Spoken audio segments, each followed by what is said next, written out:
Bonjour à toutes et tous.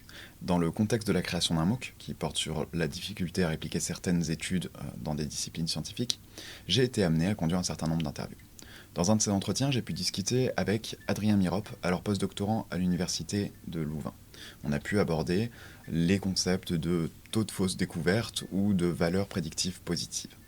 En effet, lorsqu'on utilise des statistiques, il est normal de prendre un certain risque de se tromper en concluant par exemple qu'un effet existe alors qu'il n'existe pas, un faux positif, ou en concluant qu'un effet n'existe pas alors qu'en fait si, un faux négatif.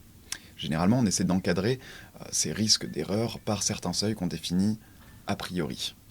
Mais ces risques d'erreur vont pouvoir être enflés du fait de certaines mauvaises pratiques ou de certaines caractéristiques de notre échantillon ou de la taille de l'effet qu'on étudie. Donc même si la communauté scientifique s'accorde à un seuil de 5% de faux positifs, ça ne veut pas dire que le taux de faux positifs dans la littérature est égal à 5%. C'est ce que vous allez voir donc dans la vidéo qui suit. Adrien et son équipe en 2020 ont publié un article sur le taux de faux positifs dans la littérature sur l'ocytocine. Donc cette hormone a été popularisée avec plusieurs études, dont notamment sur la monogamie chez les campagnols de prairie ou encore chez l'attachement maternel. Mais comme on va pouvoir le voir dans cette vidéo, du fait de certaines caractéristiques des études qui portent sur les interactions entre l'ocytocine et d'autres variables, on pourrait trouver ça étonnant de voir la quantité de résultats positifs présentés dans la littérature par rapport à ce à quoi on devrait s'attendre normalement. Dont on va discuter dans cet entretien. Tout de suite la vidéo. Bonjour Adrien, Salut Jean. merci beaucoup du coup de participer à cette petite entrevue du coup dans le cadre de ce MOOC qui porte du coup sur la crise de la réplication et les nouvelles pratiques de recherche où finalement on a un point de vue très métascientifique sur la littérature scientifique à laquelle on a accès. Et du coup, je suis très content d'avoir une entrevue avec toi, notamment pour pouvoir discuter d'un article qui est paru récemment. D'ailleurs, du coup, vous l'avez soumis et il est paru maintenant. Oui, c'est ça. Donc là, maintenant, il a été publié il y a, je pense, 2 mois. Enfin, il est sorti de la presse, on va dire, depuis 2 mois. Ouais. Ouais, parce que moi, du coup, j'en avais d'abord entendu parler grâce à une présentation que tu avais donnée du coup à Bordeaux, et j'avais adoré du coup cette présentation, et j'avais adoré le sujet du coup de ta présentation. Et du coup, j'avais un peu suivi ouais, l'évolution du coup du papier. Je suis super content qu'il soit publié. En tout cas, je trouve que c'est vraiment un super article. Ah Vraiment. bah, écoute, merci beaucoup. D'ailleurs, je me tâtais à en discuter dans un journal club dans le reproducibility de mon université. Mais bon. Ah, excellent. Alors du coup, est-ce que tu peux nous parler un peu de toi d'abord pour une petite introduction? Ah oui, bah, évidemment. Donc, bah, merci beaucoup de m'inviter à participer à ce MOOC. C'est vraiment quelque chose qui me fait vraiment très plaisir. Et le MOOC a l'air d'être vraiment, ça a l'air d'amener une belle pierre à l'édifice. Donc, félicitations pour ça. Et ça me fait aussi plaisir que bah, tu aies pensé à moi et que tu aies pensé à cet article. C'est vraiment, vraiment très chouette. Donc, je me ferai un plaisir de répondre à tes questions par rapport à cet article. Et donc, pour me présenter, bah, donc, moi, j'ai fait ma thèse, mon premier postdoc à l'Université catholique de Louvain, donc en Belgique, sous la direction d'Olivier Corneille. Et je ne travaille pas du tout sur des histoires d'ocytocine, donc qui est un peu au centre de cet article-là, mais je travaille sur des aspects d'apprentissage par conditionnement. Hmm. Donc, euh, donc voilà, c'est vraiment là-dessus que je travaille pour l'instant. Et maintenant, je vais commencer un autre postdoc, cette fois-ci à l'université de Gand, où je vais travailler sur des choses qui sont relativement liées, mais quand même un peu plus dissimilaires. Donc voilà. Hmm. Ben, j'espère en tout cas que ça va bien se passer du coup pour ton prochain postdoctorat, mais je suis sûr que ça va bien se passer. Du coup, Voilà. effectivement, du coup, le principe de cette entrevue, du coup, c'est pour discuter de cet article du coup qui parle d'ocytocine administrée du coup par voie intranasale. Moi, je me souviens encore de vieux cours de neurobiologie qu'on avait sur l'attachement, et c'est vrai que l'ocytocine, c'était le concept clé, du coup, on parlait de campagnol notamment et ce genre de choses. Et c'est vrai que l'enseignante déjà nous parlait du fait que c'était très simple de tester les effets de l'ocytocine. Il suffisait juste de mettre un petit spray sur le nez et après on pouvait directement comparer les participants en conditions contrôle sans, avec un spray placebo, j'imagine, et en conditions expérimentales avec un spray contenant du coup de l'ocytocine. Et elle nous avait parlé du coup de plusieurs études. Et finalement, d'ailleurs, c'est d'ailleurs quelque chose que tu présentes souvent, mais dans la culture populaire, d'ailleurs, on va trouver même une commercialisation en fait de ce genre de spray. Du coup, c'est quand même un phénomène de société finalement d'une certaine manière. Et du coup, dans la revue du coup que tu as conduit du coup avec Olivier Corneille et toute l'équipe, qui est une revue extrêmement intéressante sur la question, vous mettez en fait en garde quant à ces études-là qui vont utiliser ce genre de matériel, en tout cas l'ocytocine administrée par voie nasale. Est-ce que tu penses que tu pourrais nous parler un peu, du coup, peut-être de ce mode d'administration de l'ocytocine dans les études? Ok,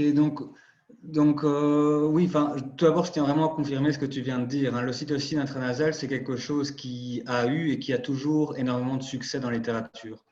Donc, l'ocytocine, c'est vraiment quelque chose qui a été très sexy comme ça dans la littérature. C'est quelque chose, on l'appelait un peu l'hormone de l'amour, de la confiance, etc. Et en fait, ces études proviennent de certaines vieilles études en médecine où on testait un peu les effets, enfin on testait les liens plus en termes de corrélation entre l'ocytocine qui était sécrétée endogènement avec une série de variables. Mais là, en 2005 plus ou moins, il y a Kosfeld et ses collègues qui ont eu un peu l'idée d'administrer intranasalement, comme tu le disais, l'ocytocine. Donc là, l'idée, c'est simplement de faire avoir une solution à laquelle on met de l'ocytocine qu'on prend par le nez. Et c'est censé, en tout cas, passer la barrière hémato-encéphalique et donc avoir un ensemble de répercussions sur notre cerveau et donc nos comportements. Et donc, ils ont publié cet article en 2005 qui suggère que simplement avoir un petit peu de cytocine comme ça peut augmenter la confiance qu'on a envers les gens.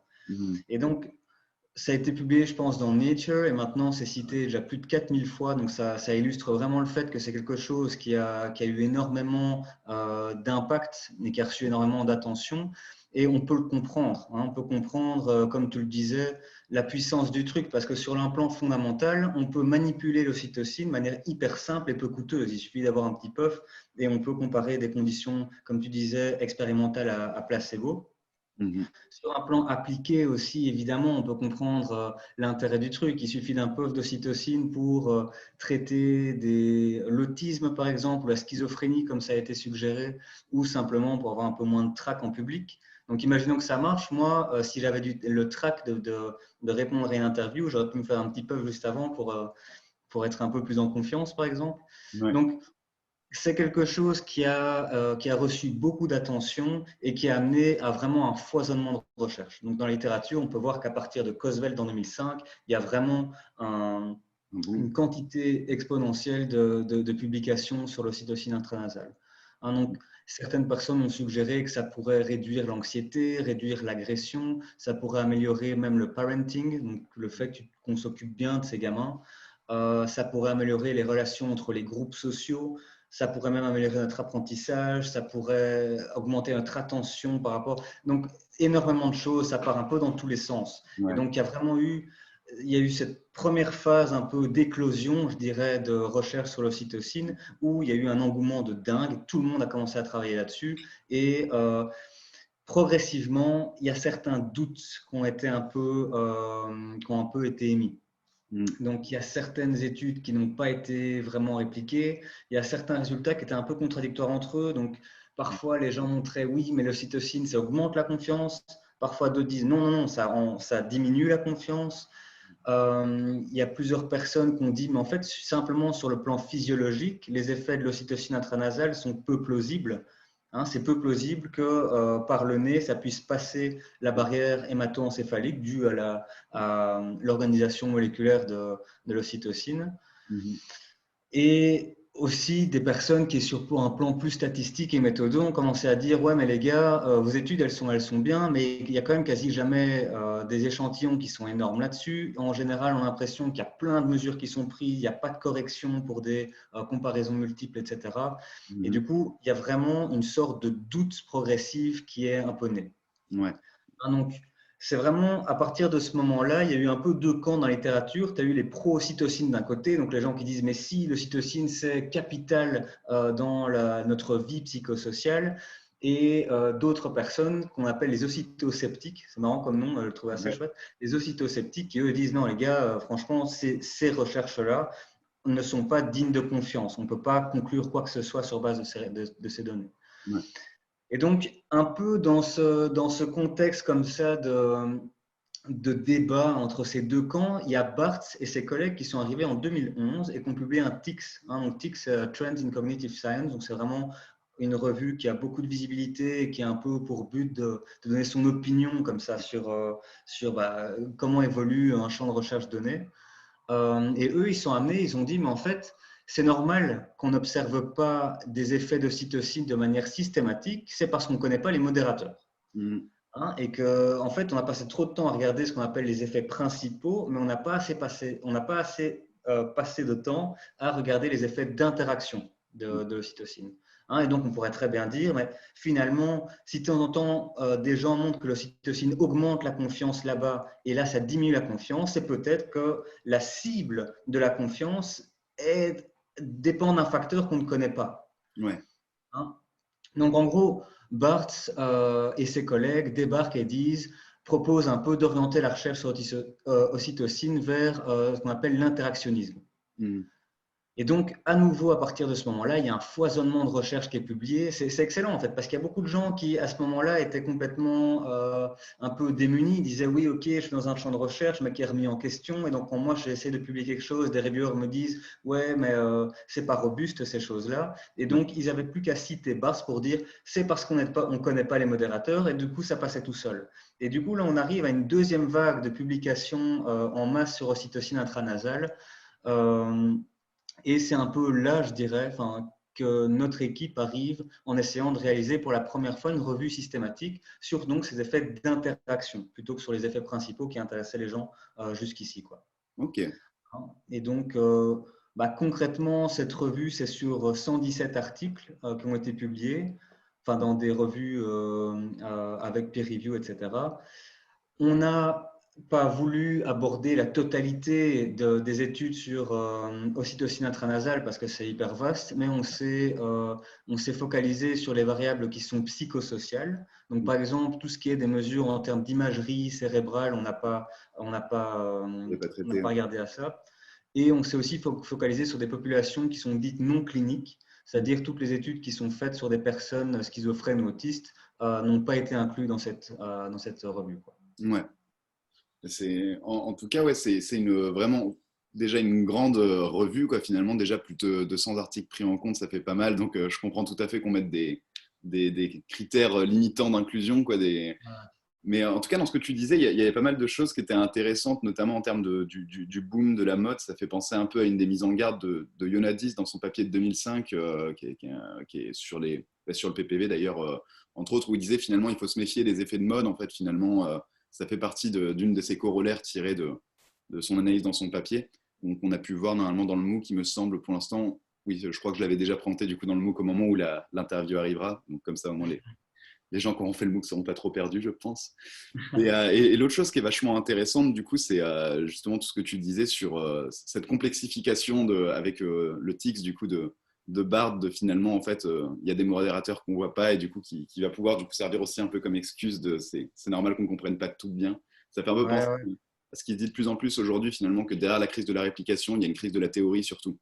C'est des choses qui, à mon avis, vont beaucoup se creuser dans le futur. Oui, c'est ça, mais oui, c'est un peu l'évolution à laquelle on doit s'attendre. Hein. C'est qu'après cette crise de réplication, il y a un peu une crise de la théorie. On va essayer de commencer à complexifier nos modèles. Moi, j'entends très souvent l'interactionnisme quand je vais à des conférences ou quand je suis à des réunions de labo, etc. Quand des gens présentent quelque chose qui ne sont pas consistants entre eux, etc. Les gens arrivent toujours en disant il y a des modérateurs qu'on ne connaît pas. Ouais. Et pour la plupart du temps, c'est vrai, mais c'est quand même vachement problématique parce que ça amène les gens à être satisfaits de cette réponse. Ouais. Du coup, de ne pas essayer d'aller plus avant. Et surtout, c'est là que moi je pense que c'est vraiment dangereux, n'essaye pas de vérifier dans quelle mesure est-ce que les résultats sont fiables. Ouais, Parce que le fait qu'on observe 2 fois des trucs différents, ça peut simplement vouloir dire qu'on a du bruit dans nos mesures, que nos manipulations ne marchent pas ou qu'on ne mesure pas la même chose. Donc, avant de créer des théories qui se complexifient, je pense qu'il faut d'abord être sûr d'être sûr des bases sur lesquelles on est. Ouais. Et on doit s'attendre aussi qu'avec cette complexification de la théorie progressivement, il y a un moment, on va arriver à une autre sorte de crise. C'est une crise où on ne sera plus capable de falsifier aucune théorie. Ouais, Parce que les théories sont tellement… En fait, c'est ça le truc de Barthes, ce qui était un peu génial et horrible à la fois, c'est que ça permettait de publier tout et son contraire en la citant. tout à fait, ouais. Hein, et donc, du coup, c'est… Ouais. Là, c'est une carte blanche, quoi, finalement. Enfin, c'est carte blanche de mettre son cerveau sur off, finalement, et de continuer sans se poser plus de questions, quoi. C'est une réponse qui passe partout, quoi.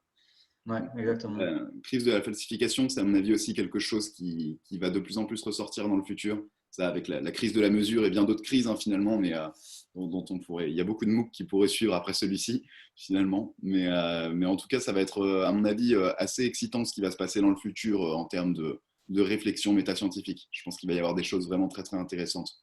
Ouais, je pense qu'on a de la chance en tant que jeune chercheur de commencer notre carrière à ce moment-ci, parce que c'est un moment où on se rend compte que les pratiques jusqu'ici n'étaient pas forcément les bonnes et que parfois on perd beaucoup de temps à publier des trucs qui ne sont pas hyper robustes. Donc Ouais. on va vivre un peu un changement, mais c'est un changement que je pense être vraiment à la fois stimulant et important. Ouais, ouais, c'est très, très stimulant. Ouais.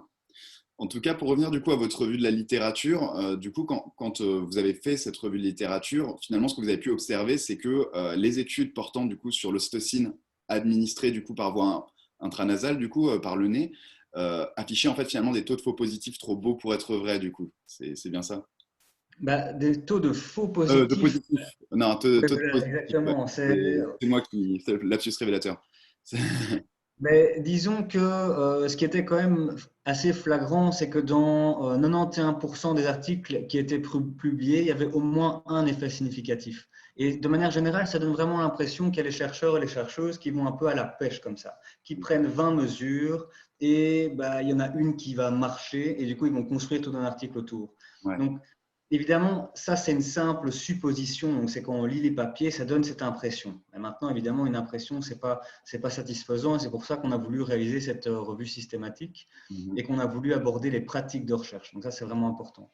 Et donc, concrètement, pour essayer de comprendre est-ce que ce taux de résultats significatifs, donc de positifs, comme tu les appelais, euh, est-ce qu'on peut faire confiance à ça? Qu'est-ce que ça reflète finalement? Est-ce que c'est des faux positifs? Est-ce que c'est des vrais positifs? Est-ce qu'il devrait y avoir plus de vrais positifs qui n'ont, enfin est-ce qu'il y a est-ce qu'il y a aussi des faux négatifs d'une certaine manière, hein, donc des Ouais. effets qui sont réels mais qui n'ont pas été observés. Et du Mhm. coup, on a pour ça voulu estimer une série de choses dans notre revue systématique. Donc, premièrement, on avait envie d'avoir une idée quantitative de l'hétérogénéité des effets d'interaction. Donc, on voulait savoir un peu quelles sont les différentes variables dépendantes que les gens utilisaient. Donc, quelle est la diversité de toutes ces variables dépendantes? Quelle est la Mhm. diversité des facteurs indépendants, donc des variables que les gens vont manipuler, par exemple.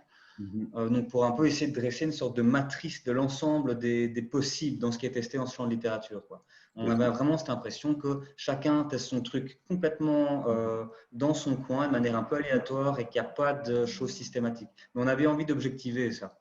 Ouais. Hein, on a aussi voulu essayer de quantifier les tentatives et les succès de réplication. Donc, une fois qu'un test donné a été réalisé, est-ce qu'il a été reproduit? Est-ce qu'il a, plus qu'il a été tenté d'être reproduit ou Ouais. pas? Et si oui, est-ce que ça a marché? On Mhm. a voulu regarder les relations qu'il pourrait y avoir entre la taille d'échantillon et la quantité de résultats significatifs. C'est des tests qui sont hyper simples, mais qui Ouais. amènent beaucoup d'insights. Ouais. On a voulu aussi adresser la puissance statistique et l'adhérence aux pratiques d'open science. Ouais. Ouais, donc, vous avez vraiment fait finalement enfin, j'avais une analogie qui me venait avec le contrôle de routine pour les voitures, Ah ouais. en quelque sorte faire une petite, comment on appelle ça déjà, un contrôle technique de la littérature. Et du coup, c'est vrai qu'il y a un point du coup là que tu viens d'aborder que j'avais trouvé très intéressant finalement, c'est cette idée d'observer finalement, vous avez observé du coup une absence de corrélation entre la proportion d'effets significatifs dans la littérature sur l'ocytocine, administrée du coup par voie nasale, et la taille de l'échantillon. Du coup, effectivement, on devrait s'attendre globalement à détecter plus d'effets vrais avec une meilleure puissance statistique. Finalement, plus l'échantillon est grand, meilleure est la puissance statistique, et plus du coup, on devrait avoir d'effets positifs dans les études qui ont une bonne puissance statistique. Mais finalement, vous n'observez pas ce genre de relation. Et du coup, dans votre article, si je me souviens bien, parce qu'après c'est vrai que je l'ai lu il y a quand même quelques temps finalement, mais vous dessinez du coup 3 possibilités. Et est-ce que tu pourrais du coup nous dire un peu qu'est-ce qui pourrait expliquer une absence par exemple de relation entre le nombre d'effets positifs et la taille de l'échantillon, comme vous l'avez observé? Ouais, donc comme tu l'as dit, si tous les effets qui étaient publiés et qui étaient significatifs sont des effets qui sont réels, donc donc des hypothèses qui sont justes finalement, on devrait s'attendre à ce qu'il y ait une relation positive entre la taille de l'échantillon et la proportion de résultats significatifs. Hein. Donc, plus on a de participants, plus la puissance statistique est élevée, du coup on a une grande probabilité de rejeter l'hypothèse nulle. C'est un peu l'idée générale. Et ici on observe que ce n'est pas le cas, et donc c'est quelque chose qui est assez surprenant et qui amène à se dire, mais tiens, parmi tous les effets qui sont significatifs, quelle est la proportion d'effets réels là-dedans? Et donc, on a voulu commencer à dessiner 3 scénarios extrêmes. Donc, ce n'est pas tellement 3 possibilités, parce qu'en fait, des possibilités, il y en a une infinité, mais c'est plutôt, on a voulu faire 3 scénarios qui sont extrêmes et qui vont définir les pôles d'un espace à 3 dimensions. Hein, et donc, la vérité est quelque part dans cet espace à 3 dimensions. Mais bon, je pourrais peut-être quand même préciser un peu quels sont ces scénarios extrêmes, comme ça aide à l'interprétation pour la suite aussi. Donc, pour rappel, ce qu'on a observé, c'est qu'en moyenne, il y a 26% des effets d'interaction qui ont été rapportés qui sont significatifs. Donc, j'avais dit tantôt qu'il y avait 91%. En fait, ces 91% des papiers ont au moins une interaction significative. Mais quand on regarde l'ensemble des tests par article, par étude, il y en a 26 qui donnent un résultat significatif. Et donc, le premier scénario, c'est que 100% des études testées sont vraies. Donc, ça veut dire que les psychologues, les chercheurs et les chercheuses sont des prédicteurs absolument parfaits. Quand ils font une hypothèse, c'est que c'est vrai et que la puissance statistique des études est, en tout cas en moyenne, de 26%. Ah oui. Hein, donc, ça voudrait dire que c'est juste qu'ils n'ont pas assez de gens et qu'il n'y a que 26% de chances que les faits réels apparaissent comme tels finalement. Ouais. Hein, mais évidemment, le fait que 100% des hypothèses testées soient vraies, c'est quand même peu plausible. Hein. C'est peu plausible, surtout quand on a des articles qui ont estimé qu'environ seulement 10% des hypothèses testées seraient vraies dans les recherches, qui en tout cas, enfin dans des champs de recherche qui en tout cas sont à un stade relativement exploratoire. Ouais. Donc, un champ de recherche peut se différencier par plusieurs choses et je pense que certains sont vraiment très exploratoires et d'autres sont déjà plus dans des mécanismes de confirmation. Mais en tout cas, ici, c'est clairement exploratoire. Et évidemment, ça ne fit pas du tout avec l'observation que la taille d'échantillon n'est pas liée à la significativité des interactions. Hein, comme on le disait avant, si en fait toutes les hypothèses étaient vraies et qu'il manquait juste de la puissance, plus les études ont des échantillons qui sont élevés, plus ils ont une puissance élevée et du coup elles devraient être plus souvent significatives. Oui, Hein, sauf c'est possible, même si c'est complètement implausible, sauf si, par total hasard, plus les études ont des échantillons élevés, plus, sans faire exprès, l'effect size est réel, mais est faible. Et du coup, les deux viendraient se contrebalancer. Bon, c'est complètement implausible. La puissance augmente. Ouais. Voilà. C'est assez étrange. Oui, donc c'est complètement implausible. Mais donc voilà, donc ça c'est le premier scénario. Le premier scénario, c'est de dire les chercheurs sont des devins, ils savent exactement ce qui est vrai ou pas, c'est juste qu'ils manquent de moyens, ils manquent de puissance. 30% des hypothèses testées sont correctes, mais la puissance statistique est très faible, à 26%. Quoi. Voilà, exactement. Ce qui ne permet pas, dans la plupart des cas, de rejeter l'hypothèse nulle. Le deuxième scénario, c'est le scénario selon lequel, en fait, seulement 26% des hypothèses testées sont vraies. Ils ont 100%. Et que la puissance est de 100%. Donc là, c'est l'inverse. Ça veut dire les chercheurs et les chercheuses ont des moyens qui sont parfaits, c'est-à-dire qu'ils ont la puissance statistique de 100%, donc qui est en théorie jamais atteignable. Ouais. Et là, parmi ces hypothèses testées, il n'y a que 26% des hypothèses qui sont vraiment réelles. Mais donc, si c'était le cas, en fait, on peut essayer d'estimer de combien devrait être le D de Cohen, hein, parce qu'on a une idée de la puissance. Donc, on a dans les simulations, on l'a fixé à 99% plutôt que 100, parce que sinon, ça va amener à quelque chose d'infini. Ouais. On a une idée des tailles d'échantillons, et du coup, pour que ce soit le cas, les effect size moyens devraient être avec un D de Cohen. Je ne sais pas très bien si les gens sont Oui, un peu… j'ai expliqué déjà le dé de Cohen. Ouais. Ok, très bien. Et du coup, ce serait un D de Cohen qui devrait être de 1,15. Et Ouais. donc, les D de Cohen de 1,15, il faut comprendre en tout cas qu'en psychologie, c'est quelque chose qui est énorme. Ouais, c'est Donc, beaucoup. selon… Ouais, c'est énorme. Donc, selon, par exemple, les normes de Cohen, des effect size qui sont dits comme étant larges, donc vraiment très importants et peu probables en psycho, sont de 0,8. Donc, pour Ouais. dire que c'est vraiment quelque chose, il faudrait que tous les effets soient vraiment massifs, quoi. Ouais. Et de plus, si c'était le cas, donc si on avait une puissance parfaite et que seulement 26% des hypothèses sont réelles, on devrait s'attendre à avoir un taux de réplication qui soit parfait. Oui. C'est-à-dire que si une même hypothèse est testée 2 fois, elle sera les 2 fois significative, ce qui n'est clairement pas le cas. Donc Ouais. c'est quelque Tenter chose que la aussi qu'on a puissance vu. statistique est quand même maintenue constante entre les deux études à 99,9%. Hein. Voilà. Ouais. Voilà. Donc en gros, on devrait avoir un taux de réplication parfait, ce qui est clairement loin d'être le cas. Ouais. Donc, le troisième scénario qui est un peu extrême, c'est que 26% des effets significatifs sont des faux positifs. Ça veut dire que aucune des hypothèses testées n'est réelle, presque indépendamment de la puissance statistique. Du coup, est-ce qu'on peut pas vraiment estimer une puissance pour un effet qui n'existe pas? Et donc, le taux de faux positifs serait simplement inflaté. Je ne sais pas si on dit ça en français. Euh, J'avoue que je dis accru à la rigueur. Ouais, inflaté en tout cas. Moi, je fais beaucoup d'anglicisme, donc je t'en voudrais pas. Ok, ça va. Du coup, on devrait s'attendre, si l'erreur de type 1 est fixée à 5% dans le test statistique, qu'il n'y ait que 5% de faux positifs en cas d'absence totale. Et donc, le fait qu'on ait 26%, ça supposerait qu'il y ait un biais de publication. Donc, ça veut dire qu'il y ait une série d'influences qui peuvent être la flexibilité dans la collecte, dans le rapport d'analyse, dans quelle mesure est-ce que je vais présenter, etc.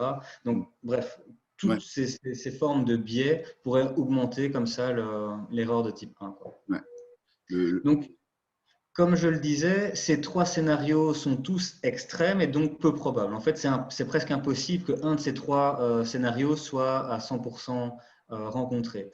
ouais, Mais donc, j'aime bien cette image du pôle, de ouais, l'espace à trois dimensions, parce que c'est c'est vrai. vraiment ça. Donc, c'est trois scénarios qui sont orthogonaux finalement et qui vont dresser un espace dans lequel quelque part se cache la Ouais. réalité, quoi.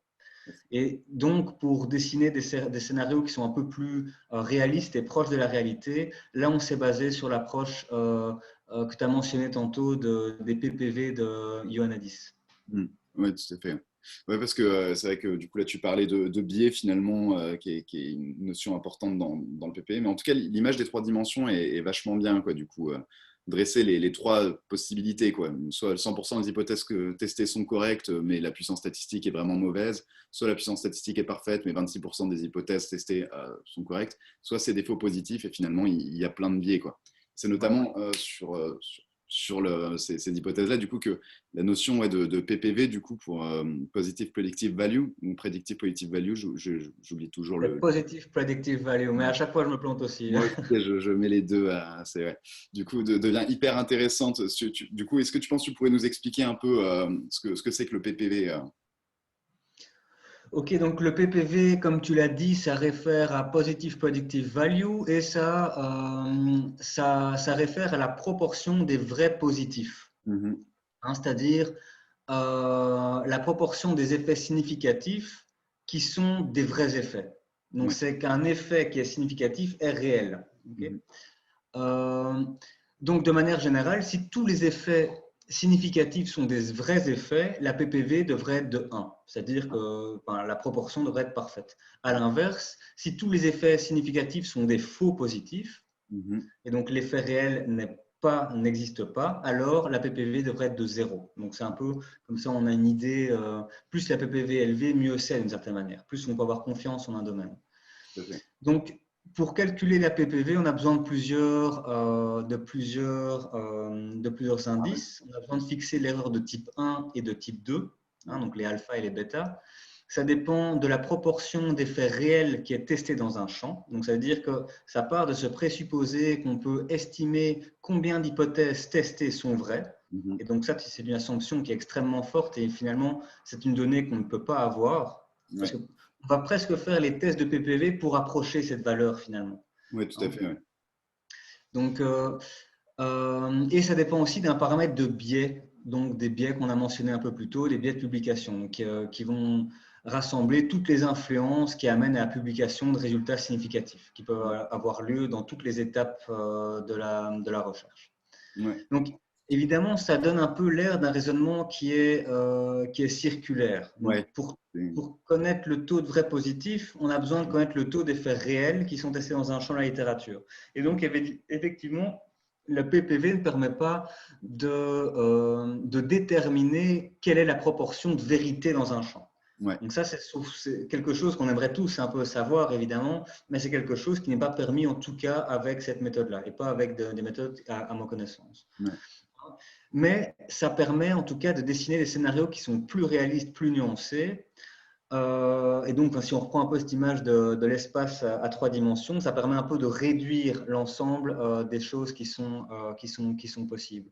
Et aussi, ça permet, enfin, c'est un peu dans ce sens-là que nous, on était dans l'article, ça permet de quantifier l'avantage d'adopter des nouvelles mesures. Donc, tout à fait, ouais. par exemple, si on augmente la puissance, dans quelle mesure est-ce que la PPV va être augmentée? Si on conduit des réplications, si on réduit le biais, dans quelle mesure est-ce que ça va améliorer un peu la confiance qu'on peut avoir dans ce domaine, quoi. Est-ce que tu penses que tu pourrais donner quelques détails sur la manière dont vous y êtes pris du coup pour faire ces modèles-là Ouais. Oui, c'est ça. Donc en fait, donc, je ne pense pas que ce soit nécessaire de redire la formule, mais en gros, en gardant en tête que le PPV dépend d'une série de paramètres. Certains paramètres sont connus et d'autres sont inconnus. Et ce que nous, en fait, on a fait, c'est on a réalisé des simulations qui faisaient varier les paramètres qui sont inconnus, comme par exemple le biais, comme par exemple la proportion d'effets réels, etc. Et en fixant des paramètres connus, comme par exemple le sample size, comme la proportion d'effets significatifs, etc. Ouais. Donc, l'idée, en fait, avec ces simulations qui permettaient de tout faire varier, c'est de voir qu'est-ce qu'il faut pour atteindre ce taux de significativité à 26%. Ouais, donc là, on peut voir qu'il y a certaines choses qui sont possibles, il y a certaines choses qui sont impossibles. Et ce qui est assez, enfin, je dirais que le message qui va un peu le plus ressortir de ces simulations, c'est que même dans les situations les plus optimistes, un certain biais de publication est nécessaire pour arriver à ces 26%. Oui. Hein? Donc, même dans une situation où la puissance est relativement élevée, où le taux d'effet réel est proche finalement des 26%, même dans ce cas-là, on a besoin d'avoir un certain biais dans la publication. Donc, c'est vraiment, c'est pas une démonstration en soi, mais je veux dire, c'est quand même quelque chose qui souligne qu'il y a clairement quelque chose du pôle faux positif qui se passe dans cette littérature. Ouais, tout à fait, ouais. En fait, donc, on a, pour essayer de recouper aux différentes combinaisons possibles pour arriver à ces 26% significatifs, le scénario le plus probable, c'est qu'il y aurait entre 70 et 90% des effets significatifs qui soient des faux positifs. Donc, à contrario, ça voudrait dire qu'il n'y a que 10 à 30% de vrais positifs dans la littérature. Ouais. C'est un chiffre assez terrible. Donc, voilà, c'est un chiffre qui est assez terrible. On n'a pas envie non plus de donner ça comme étant, tu sais, le diagnostic du contrôle technique que tu mentionnais tantôt, parce que c'est pas, on n'a pas la prétention de faire ça. Il y a beaucoup de paramètres qui sont inconnus, évidemment. Donc voilà. Qui sont basés sur des paramètres effectivement qu'on ne peut pas connaître. La proportion d'hypothèses vraies testées, a priori, c'est toujours impossible à connaître.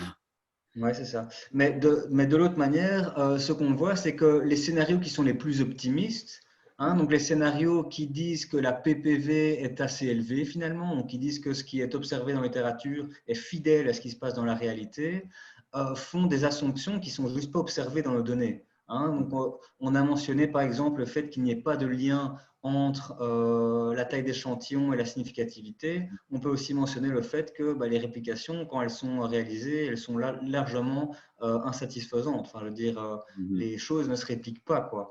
Du coup, quand on croise ces simulations du PPV avec les observations qu'on fait, qui donc ne supposent pas d'estimation de paramètres ou quoi que ce soit, on voit que les scénarios les plus optimistes sont vraiment impossibles, quoi. Ouais. Donc, Donc voilà. Ouais. Ouais. En tout cas, c'est assez passionnant, encore une fois, cet article. Je trouve l'approche que vous utilisez, du coup, parce que c'est vrai que le PPV, globalement, tel que de temps en temps il est présenté, du fait justement un peu de sa circularité, on a l'impression que c'est un outil qui ne va pas être très, très utile, sauf dans des domaines médicaux, par exemple, pour estimer l'efficacité de certains médicaments ou ce genre de choses, où là on a effectivement la prévalence qui est plus simple, la prévalence des maladies et de l'effet des traitements qui vont pouvoir être estimés. Mais dans le domaine du coup métascientifique, c'est intéressant de voir à quel point finalement ça peut être hyper utile, en fait, en tout cas hyper intéressant, de pouvoir justement faire comme vous avez fait avec cette méthode de modélisation, de dresser des scénarios qui vont pouvoir, du coup restreindre l'ensemble des possibilités, quoi. C'est vachement intéressant. C'est ça, en fait, moi je pense que l'utilisation de cette technique suppose de ne pas faire la même erreur que la NHST, enfin donc le rejet d'hypothèse nulle, et c'est un peu de pensée dichotomique en disant est-ce que Ouais, c'est des faux positifs ou pas. En fait, c'est pas ça, c'est plus de dresser un espace et de le teinter en fonction de la certitude ou l'incertitude par rapport à tel truc, en disant c'est plus probable que ce soit ça que ça, et donc d'avoir une pensée qui est un peu plus continue. Et donc, je pense que si c'est utilisé comme ça, c'est quelque chose qui ne peut être que éclairant. ouais, tout à Maintenant, fait. ça ne va jamais permettre de donner un diagnostic qui est fixe et qui est dichotomique, quoi. Ouais, tout à fait. Ouais. Outre les lacunes théoriques, on voit aussi du coup les problèmes globaux qui vont être liés à la publication des résultats positifs, le biais de manière générale, finalement, le fait qu'il va y avoir des mauvaises pratiques aussi probablement qui vont se glisser quelque part et qui vont pouvoir faire enfler, voilà, le taux de faux positifs. Okay. Il y a énormément de choses et finalement, toi, quel pourrait être ton message vis-à-vis de tous ces problèmes-là, en fait, qu'on pourrait identifier? Bah donc, moi, enfin, en gros, le message et les recommandations qu'on met un peu dans cet article sont des choses qui ne sont pas vraiment spécifiques à l'ocytocine en tant que telle, hein. Donc, je pourrais pas, et comme je l'ai un peu mentionné au départ, je ne suis pas du tout expert dans la littérature sur l'ocytocine. Donc, moi, tout ce qui est la durée nécessaire entre l'administration et la prise de la mesure, je sais que des gens doutent de beaucoup de choses, mais j'ai aucune idée de est-ce qu'il vaut mieux attendre 40 ou 70 minutes. Donc, ça, c'est des recommandations que je ne peux pas faire.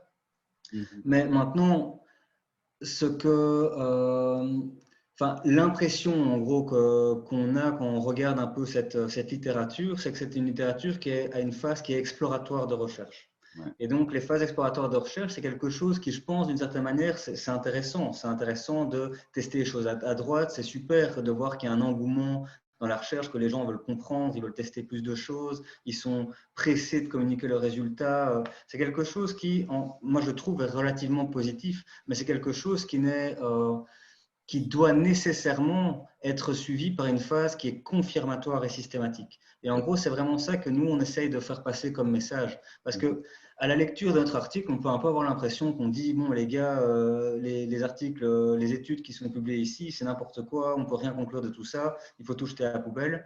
Mhm. Et on n'a pas envie de faire passer ce message-là spécifiquement. Ce qu'on veut dire, c'est que pour l'instant, on ne peut pas conclure grand-chose et que pour conclure quelque chose, il faut shifter.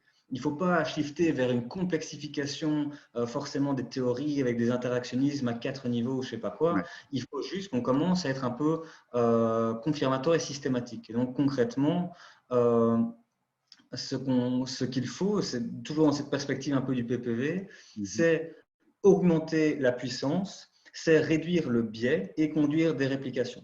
Et donc, dans notre article, on montre aussi avec ces simulations du PPV en quoi est-ce que, par exemple, réduire le biais en préenregistrant, Mhm. hein, en faisant des disclosures publics qu'on rapporte bien toutes les mesures, Ouais. les conditions expérimentales, On a etc.